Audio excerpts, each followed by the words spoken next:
చాలా మంది యొక్క అక్రమాల పుట్టలు కదులుతున్నాయి, వాళ్ళ పాపాల పునాదులు కదులుతున్నాయి.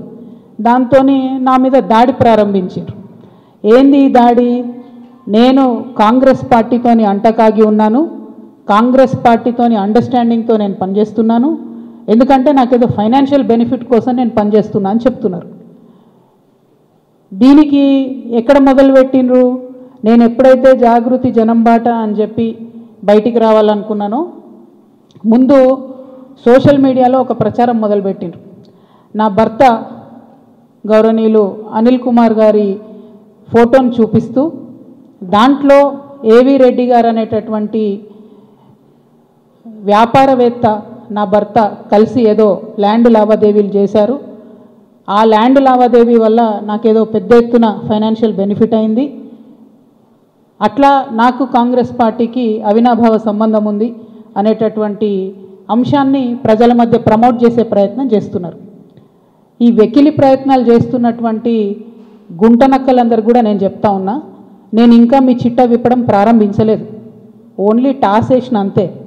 ఆ టాస్కే ఇంత భయపడితే ఎట్లా మీరు? ముంగటి ఇంకా టెస్ట్ మ్యాచ్ ఉంది మామూలుగా అనుకుంటారా ఏంది కథ?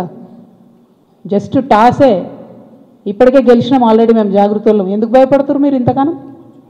ఏమన్నాడు నా భర్త? మీరు అధికారంలో ఉన్న 10 ఏళ్లలో ఎన్నడన్నా వచ్చి మిమ్మల్ని ఒక పని అడిగినామా మేము? ఎక్కడన్నా ఎప్పుడన్నా ఒక ఫేవర్ అడిగినామా మిమ్మల్ని?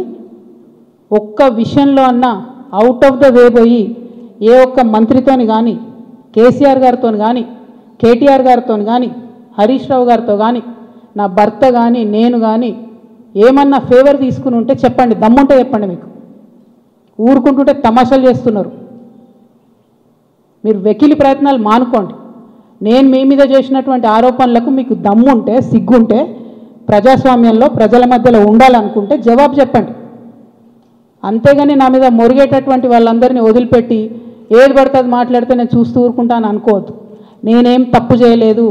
బీఆర్ఎస్ ఉన్నటువంటి అధికారంలో ఉన్నటువంటి 10 సంవత్సరాలలో ప్రభుత్వం నుండి నేను ₹1 కూడా లాభం పొందలేదు. మీరు చేసినటువంటి అక్రమాలన్నీ నా మీద ఆపాదిద్దామని చూసుకుంటే నేను ఊరుకునే వ్యక్తిని కాదు. నీతి నిజాయితీ నా వైపు ఉంది కాబట్టి నేను ఇలా ధైర్యంగా కుండబద్దలు కొట్టినట్టు ఎక్కడికి పోయినా మాట్లాడుతున్నా. నాకు ఎవరితో అండర్స్టాండింగ్ లేదు, ఎవరితో వ్యాపారం లేదు. నా భర్త ఎప్పుడైతే టీఆర్ఎస్ అధికారంలోకి వచ్చిందో నేను నా భర్త ఒకటే విషయం అనుకున్నాం. అమెరికా నుండి 2004లో మేము వస్తే నేను ఉద్యమంలో ఉన్నా, ఆయన వ్యాపారంలో ఉన్నాడు. ఇల్లు గడవాలి కదా, మీ లెక్క మంది మీద వాడు దోసుకోలే. నేను ఎప్పుడు మీ లెక్క నేను ఎవరిని వాడి వసూలు చేసుకొని ఉద్యమాలు నడపలేదు.